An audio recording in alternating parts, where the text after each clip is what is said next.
Winnie the Pooh Storybook Collection.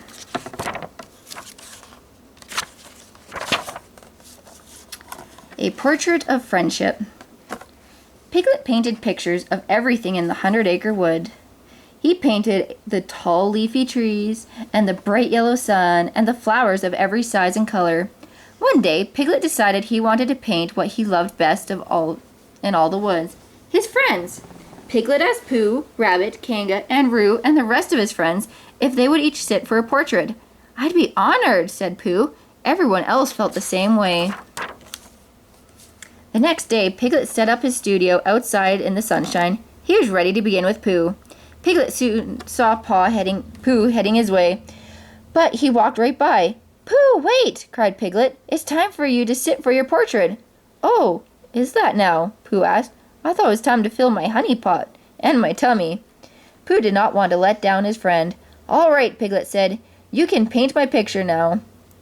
"I'm sure my tummy can wait," he added, though he was not at all certain.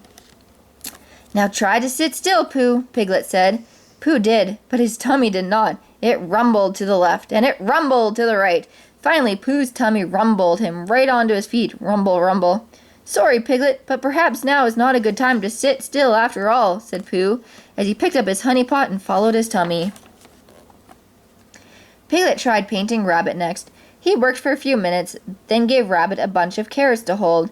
"These remind me of my garden," said Rabbit, jumping up. "And my garden reminds me that I have work to do. I'm sorry, Piglet, but we'll have to finish another time." Rabbit hurried off. Tigger had no trouble with Piglet painting his picture. The trouble was all Piglet's, since Tigger couldn't stop bouncing with excitement. "Sorry, Piglet, but bouncing is what Tiggers do best," Tigger cried, while Piglet waited for Tigger to stop bouncing. Kanga and Roo arrived. They were excited to have their family portrait painted. But Tigger was so excited to see Roo, he snatched up his little buddy and the two bounced off into the woods. Piglet had much better luck with Eeyore, who sat still as gray as a rock. "Eeyore, yours is the only portrait I've been able to finish," said Piglet. "That's too bad," said Eeyore. "Everyone else had too much to do," said Piglet. I'm just doing what I always do, too." "Not much," said Eeyore.